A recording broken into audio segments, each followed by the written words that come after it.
buriya nimba uri umuntu cyangwa se uri ikiremwamuntu ukaba ufite imyaka 20 se cyangwa uri kuyisatira kuzamura nyine muri make, wibuke ibi bintu ntabwo buri gihe icyo ugomba gushakisha mu buzima bwawe ari uko gusa uzabaho cyangwa se uko ugomba guteganya uko uzabaho. Ni igihe kinini cyo gushyiraho fondasiyo y'ubuzima bwawe cyangwa se bizagufata igihe kugira ngo nyine ubuzima bwawe bwubakire fondasiyo just base ahantu ugomba kuva nyine ntase n'aho kugana, ndetse kugira ngo no mu myaka ya 70 bizagufashe kuzaba ukiriho neza biturutse kuri iyo fondasiyo ugiye kubaka guhera aka kanya, guhera kuri iyo myaka yawe 20 se cyangwa guhera kuri 18 kuzamura ku bisa, ku buryo gusaza kwawe bizaba ari ugusaza neza. Hari abantu baba barakoze amakosa menshi mu buzima ku buryo usanga bashobora kuba banabayeho neza muri iyi myaka cyangwa se no mu myaka nyine kuzamura kuziza wenda kuri za 35 gukomeza nyine ya myaka yubaka ubuzima, ariko ugasaza mu isaziro ryabo nyine babaye nabi bitewe n'ukuntu batigeze babasha kumenya iri banga abantu bose bakoresha. Ugasanga ni umuntu iyo ugendeye kuri ibintu kabisa wubaka fondasiyo yawe ndetse ukaba wabasha kuzabaho neza, ndetse n'iyo myaka urimo nayo ukayibamo neza kandi kabisa unubaka na fondasiyo yawe. Buriya mu buzima hari amahame abantu bose bagerageje kugera ku byiza cyangwa se gusaza neza basanzwe bakoresha mu buzima bwabo bwa buri munsi, ku buryo nimba uyagendeyeho kabisa uba uri kubaka nyine ahazaza hawe neza, ku buryo nyine nta kintu kizabasha kuba cyakuroga cyangwa se ubwe ngo ngewe iyo ngeze ahantu ndatsikira. kandi aya mahame iyo wayakoresheje nyine usanga nyine ubuzima bwawe bwaragize igisobanuro gikomeye haba ku muryango wawe ndetse haba kuri famille. Niyo mpamvu rero ngusaba aya mahame ndakwinginze nanjye na rimwe rigucika guys, ndakwinginze nanjye hamwe na rimwe rigucika kugira ngo wese ubashe kuyamenya, ndetse ari menshi ushobora gusanga nyine usanzwe uyagenderaho cyangwa se usanzwe uyakoresha, ariko mu mahame 12 kabisa ntiwaburamo rimwe rikubera inkingi y'ubuzima se cyangwa wakongera kuri iyo fondasiyo yawe uri kubaka nawe guys, ukabasha kuba wagira nyine ubuzima bwiza kandi ukabasha kuba wakubaka ubuzima bwawe, tutazasanga mu minsi iri imbere nyine nawe uri kubarizwa muri babandi ngo byaje kwanga cyangwa se ngo babandi baje ngo kuvamo nyine abo bita imbwa nyine bitewe n'uko baba batarubatse ubuzima bwabo just babushyire ku murongo. Buriya ikintu cyose kuri isi, ikintu cya mbere ugomba kumenya buri kintu cyose kigira ikiguzi cyacyo runaka. Ntabwo uzavuga ngo njye nagize ubuzima bwiza cyangwa se guhera ku myaka yanjye nyine miremire cyangwa se kuzamura ngo nabaye mu buzima bwiza nta kiguzi watanze kuri iyo myaka yawe ya gisore cyangwa ya gikumi yo kubaka nyine ubuzima, just gushyira fondasiyo cyangwa itafari ku buzima bwawe kugira ngo uzavuge ngo ngewe hari imyaka ngezemo nanjye mbayeho neza, cyangwa se abangaragiye cyangwa se abo mbereyeho bari gushimishwa n'ibyo nakoze, nyine ukaba uteye ishema abantu bose bakugaragiye. Buriya ihame rya mbere cyangwa se ikintu cya mbere ugomba kwitondera ukagenderaho, nababwiye ngo hano niho kuri KDA Entertainment haca ibintu by'ubwenge nk'ibi, rero umenya ko wakoze subscribe. Ibintu bya mbere ugomba rero kugenderaho, buriya irinde guharira ubuzima bwawe timing y'abandi se, cyangwa irinde guharira ubuzima bwawe ibikorwa by'abandi. Abantu benshi ntabwo bakunze kumenya iki kintu. Buriya ubuzima bwawe ni ubwawe ku giti cyawe, ntuzabeho uri wa muntu cyane cyane abasore bageze mu myaka 20 kuzamura we ababayeho avuga ngo ngewe ngo ndi kubara ibi ngibi ngo just nyine, ugasanga nyine wobayeho uri kubara ubuzima bw'abandi nturi kubara ubwawe, ukavuga ngo wenda ngo mukuru wanjye nyine ngari gukora ibi ngibi nagira kuri iki ngo nanjye nkazabasha kunzamura just nyine gutyo, utavuga ngo ngiye ndi gukora iki nzakizamuka ningera ku ntsinzi nzamura abandi. Wibara ubuzima bw'abantu uvuge ngo wenda ngewe ndi gukora ibi, we vuga ngo ngewe mfite ibintu byanjye ndi gukora kandi nimbikora neza ahubwo we babare timing y'ubuzima bwawe ngo kabisa uriya muntu twikora tuzamukura. We biba mu muryango wavuga ngo ngewe ngo mushiki wanjye cyangwa nde wose ngarakora cyane ngo ibiki afite amahirwe mu buzima ngo kabisa ngo nakira ngo azatuzamura cyangwa se nagiye, we bari byawe ibintu bizabe hari we wabyikoreye kabisa, ku buryo n'umuryango wawe uzaba uri proud yawe.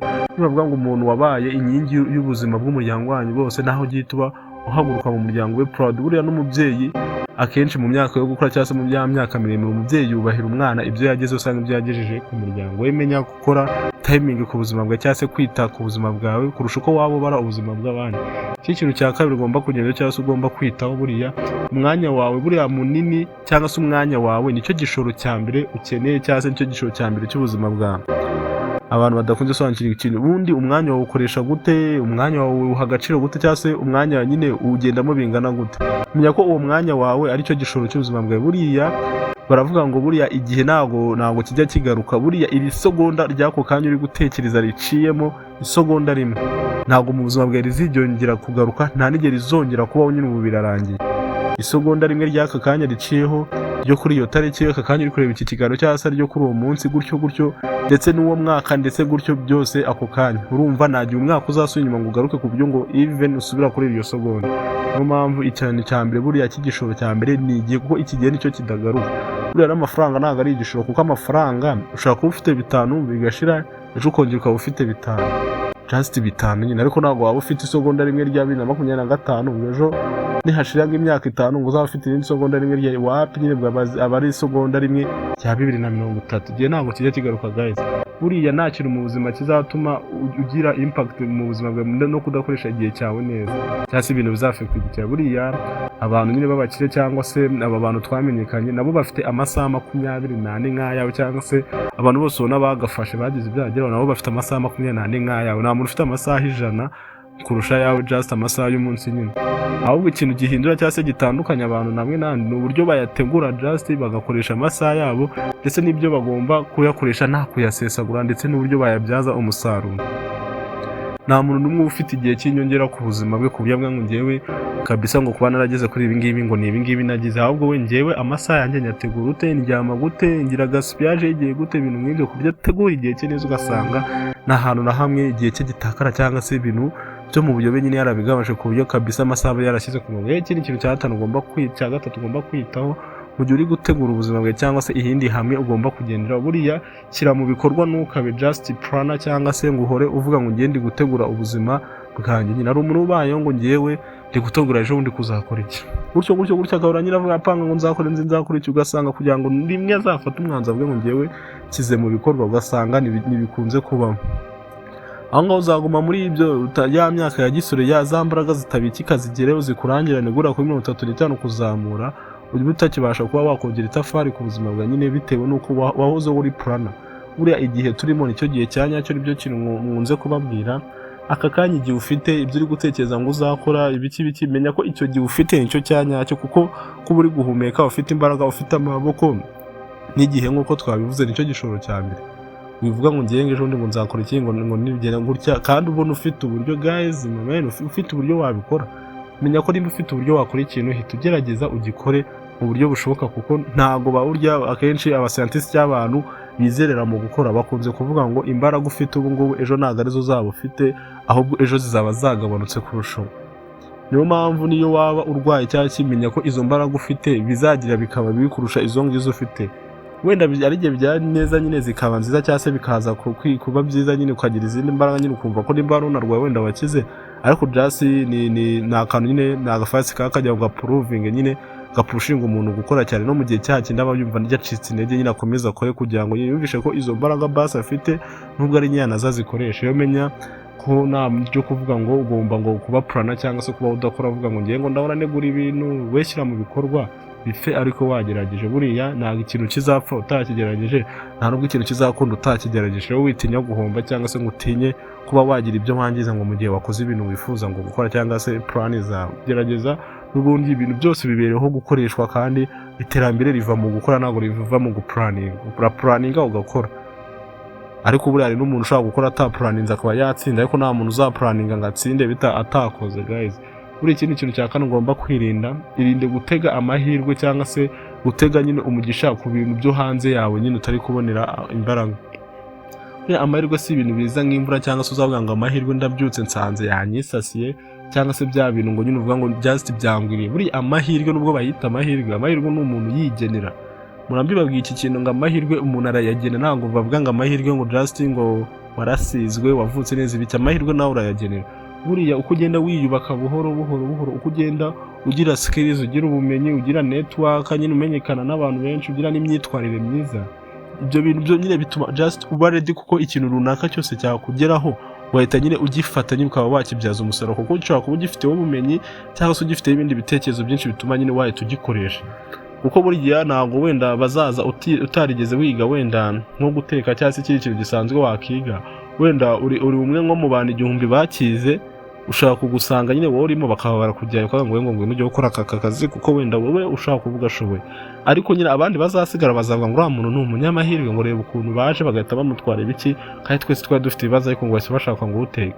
Aho ngaho ntabwo ari amahirwe, just urumva nyine ubumenyi yafashwe yagiye yongeranya ibintu, yongera ubumenyi cyangwa se n'ibiki byose, urumva nibyo byongereye kuba yatowe. Just niyo mpamvu bakubwira ngo amahirwe umuntu n'uyiyubakira n'uyigenera, ikintu cyose kizakubaho kizaturuka muri impact z'uko wafashe igihe cyawe ndetse n'uko wakoresheje just uri kwihugura ndetse n'ibintu wagiye usoma ibyo bizongerayo icyo wita nyine amahirwe we ubona wagira ngo kigwa ku muntu kimutunguye, ntabwo kiba kimugwa kimutunguye. Umuntu wese kirazakora ni uko bazari ikintu bamubonamo runaka. Buriya ikintu cya gatanu just ihame ushobora kugenderaho ukazaba wabasha kubaho neza guhera kuri iyo myaka yawe ndetse no kugira mu masaziro ukaba nta kibazo. Buriya inshuti nyazo ni inshuti nyazo ni asset, ntabwo inshuti nyazo ari decoration. Hano icyo bishatse kuvuga ngo inshuti nyazo ni ibuye nyine ry'ubuzima bwawe cyangwa ni inkingi y'ubuzima bwawe, ntabwo ari inshuti zo kwimurikana nyine za nshuti ziba ziri aho za nshuti ziba zikurira igihe gusa. Buriya wowe uzaharanire kugira inshuti zisa nk'izishyira itafari ku buzima bwawe, ntabwo nyine umuntu azavuga ngo ngiye ngo nkunda ngo wa muntu ngo mbyaze umusaruro. Niko abantu benshi bakunze guhita bavuga akavuga ngo uyu muntu nimwagendana ngo ntacyo mumariye, ngo nimwaba inshuti ntacyo mumariye. Guys, kugira ngo umuntu ugire icyo umumarira ni umuntu nyine wahindura ubuzima bwawe, ntabwo umuntu ari wa muntu ujenga kuguriye amayoga ibiki murasinzi cyangwa se mukoze ibindi bintu bidafite umumaro just nibyira mu bintu byo gufonda ubuzima cyangwa se byo kuvuga ngo nakiyubaka gute ubona uwo muntu ari kugutererana. Uwo ntuzamwita inshuti ahubwo uzanamugenderwa nimba bishoboka. Umuntu inshuti ya mbere ni ya nshuti ushobora kubwira ibitekerezo byawe by'ahazaza se cyangwa ikintu ushaka kubaka, kumva nyine ari gushyira umusingi ku buzima bwawe cyangwa se ukumva nyine nawe just ari kugenda yegeranya udutekerezo niyo twaba ari cyangwa niyo ntacyo twaba tumaze ku buzima ariko ukumva ari kutukubwira just arebe icyo watumaze. Ariko wa muntu wumva ko nyine ngo mubanye gutyo nta kindi kintu nyine mu buzima bwawe ahubwo ngo ntabwo aba ari inshuti, uwo muntu ni ukurira igihe kandi ugutera umwanya nk'uko twabonye ko igishoro cya mbere ari igihe. Rero manzi umenye si umuntu ndi gushoreraho igihe cyanjye inyungu yo kumushoreraho aya mafaranga yanjye kuko igihe ni nk'amafaranga. Muzungu arabivuze neza ngo time is money. Rero kumenya icyo gihe cyawe cyangwa se amafaranga uri kumushoraho nta nyungu ese ni ngombwa. Rero uhita umenya ko ugomba kumenya ko ufite inshuti ziri assets cyangwa inshuti zifite inkingi ku buzima bwawe, utafite za nshuti zo kwimurikana nyine zidafite icyo kimaze. Ikindi ugomba kumenya ni imyitwarire yawe ya buri munsi iruta inzozi zawe. Buriya abantu bakunze kuvuga ngo ngiye ngo mfite inzozi biki. Buriya inzozi zigenwa n'ukuntu witwara guys, kandi uko witwara hano bya buri munsi umuntu azaza amenye icyo uzaba cyo kurusha uko ugitekereza mu gihe yabashe kwiga neza uko witwara. Ako kantu kukumva neza, nimba umuntu muhuye first time cyangwa se umuntu mukabana igihe kinini ashobora kuzamenya icyo uzavamo cyangwa se ibyo uzigezaho, naho wowe inzozi zawe uhora utekereza ugasanga we yabashe gupresiza neza akamenya icyo uzavamo ariko ntubashe kukimenya kugisobanukirwa. Ko wowe uzavuga ngo ngiye nifuza kuzajya kuri izi nzozi bitewe n'icyo nkunda cyangwa se n'icyo nifuza cyangwa se n'ibyo mbona abandi bagezeho runaka, ariko buriya ibyo ukora bya buri munsi nibyo bigena ikintu uzavamo cyangwa se icyo uzageraho nyine. Niyo mpamvu nari nshyize muri urwo rugero umuntu uzi kwiga neza ku bantu just by psychologically we azaza nyine abasha kubwira ngo umuntu kabisa akomeje gutya yazavamo umuntu umeze gutya cyangwa umuntu umeze gutya, ariko wowe uri gutekereza ko uzavamo umeze gutya bitewe n'ibyo ukunda, ariko wa muntu nyine just uri kureba ibintu uri gukora nyine just ubuzima bwawe bwa buri munsi uko witwara, imyicarire yawe, imico yawe, ukunda gukora, ukunda kuvuga, ukunda ibiki, azahita avuga ngo umuntu azavamo umunyamakuru yikundira kuvuga, uyu muntu azavamo umukozi mwiza akunda gukora, umuntu azavamo gutya umuprotisiye azi kumanipulating, azi gukora ibiki just ni bya bintu abona ko ukunda even more unashyiramo n'imbaraga cyane. Ariko wowe nyine ugasanga ntabwo uri kubasha kubitekereza neza kuko nyine wowe ufokasinga ku bintu ukunda ndetse n'ibintu wifuza kuzavamo, ariko ntiwite ku gihe cyawe ndetse n'imyitwarire yawe buri munsi. Rero ahangaha nayo iyindi ihame ugomba kugenderaho, buriya imyitwarire yawe ya buri munsi niyo igaragaza inzozi zawe kandi niyo igomba kugena inzozi zawe, kandi ukamenya ko imyitwarire yawe ya buri munsi iruta inzozi zawe nini uhora utekereza igihe cyose. Buriya irindi hamwe rya karindwi ushaka kugenderaho, ihatire kubona no gutekereza nk'uwo ushaka kuzaba we cyangwa se wirirwe nyine mu mutwe wawe wishyiramo icyo ushaka kuzavamo. Abantu benshi ntabwo bakunze gukoresha iki gitekerezo, ariko buriya iki kintu nicyo cyiza cyane. Buriya kwifosinga just nyine ukwistress uhora utekereza ikintu buri gihe, nyine uhora utekereza amahirwe yanyishansi y'ikintu cyose wabona ukagikoresha. Ari umuntu nyine uvuga ngo ngiye nzavamo iki kintu, ariko ugasanga nta kintu na kimwe mu buzima akora kiri related n'icyo kintu azavamo cyangwa se icyo kintu yifuza. Buriya umudiho uva mu itako, nimba ikintu wifuza kuzavamo menya ko kiri related n'ibintu nyine ukora muri uwo munsi cyangwa n'ibintu utekereza. Niba ushaka kuzavamo nyine umuntu w'umunyamashuri se udakunda kwiga ntabwo bizavamo. Niba se ushaka kuzavamo umupolitisiye utajya n'imbere y'abantu ngo babwire ijambo ryubaka ubuzima cyangwa iki, cyangwa se ubashe guhumuriza abantu cyangwa ubashe gushyira ku murongo ahantu hari ikibazo as mediator cyangwa kunga abantu, uri gute uzavamo umupolitisiye cyangwa se umuntu ukomeye nyine wa politiki. Niba ushaka kuzavamo businessman, ni gute utajya utekereza na rimwe uburyo ifaranga rikora. Even namenye ifaranga ikoranabuhanga, bitcoin, kuko niyo terambere niryo turi kuganamo, ukuntu bikora kugira ngo wenda nawe uzavuge kabisa navuyemo umushoramari mu businessman ukomeye kabisa, kuko nyine nakoze ibintu. Menya ko rero kuba guhora utekereza icyo uzavamo nabyo ari nk'ihame kugira ngo nyine uzabashe kukivamo. Ntabwo uzava mu kintu utigeze uha umwanya, cyangwa nese waba warataragitekerejeho cyane, cyaba cyaraturutse nyine. Ko buriya nyine utekereza ku kintu cyane nibwo unashaka amahirwe yose watatuvuga ngo mbonye aka kamera ngakoresha, kuko nyine hari igihe amahirwe aba hari mu buzima, ahubwo kuba udafite ubumenyi kuko wakoresha ayo mahirwe cyangwa utarasobanukiwe ukuntu ayo mahirwe akora, ntubashe kuba wabona ko ufite amahirwe. Hari undi muntu waba warabitekereje agahita avuga ko kabisa umuntu we wagize amahirwe urayiteje. Irindi hame rero ushaka kugenda rikaba ryabasha kuba ryagufasha mu buzima bwawe, ukabasha kuba wazasaza neza cyangwa ukabaho neza. Buriya irinde gushyira umutima ku kintu utagenzura cyangwa se ikintu utabona utazabasha kugeraho. Abantu benshi bakunze kwibanda nyine ku bintu ahangiye ngo ndifuza kuzakina, ugahora utekereza ku kintu ariko nyine just wareba barriers zihari kabisa, ugatuvuga ngo iki kintu nyine ntabwo nzakigeraho. Ntabwo urugero nta kuntu wenda urugero waba ufite wenda waravunitse nk'akaguru, cyangwa se ufite nyine imvune y'igihe cyose nko mu kaguru, wenda uri umwana cyangwa se uri umusore, ugahora nyine uvuga ngo ngiye kabisa nzavamo umukinnyi wo mu mupira, icyo bizansaba cyose, icyo bizansaba nyine urumva wishyizemo ikintu ubona kabisa ko kitazashoboka. Guys, wishyizemo ikintu ubona ko kitazashoboka kandi ubishizemo ikintu nyine kizakubaza ubuzima. Nta kuntu wabona nyine ntushoboye gukora, cyangwa se ntuzi gutekereza ku bintu bya business, ni ibiki ntuzi no kuyobora, ntuzi gukora icyo ukahita uvuga ngo ngiye nzavamo umushoramari ukomeye, kuko nyine wumva ko bari bafite ubuzima bwiza, ari nabo baba batunze amafaranga, cyangwa se utazi kuyobora ngo ufashe kuba wakunga abantu ku buryo wabwira abantu ijambo rikaba ryabafasha.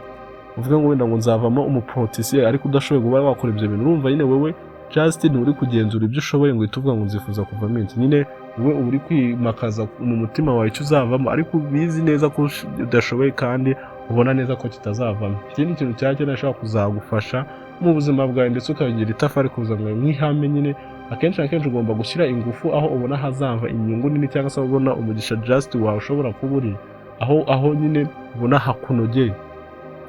Abantu benshi bakunze gukora ikosa ryo kuvuga ngo ngewe nyine we narebe passion ye, nyine akareba we ibyo yifuza, ntarebe ibyo ashoboye.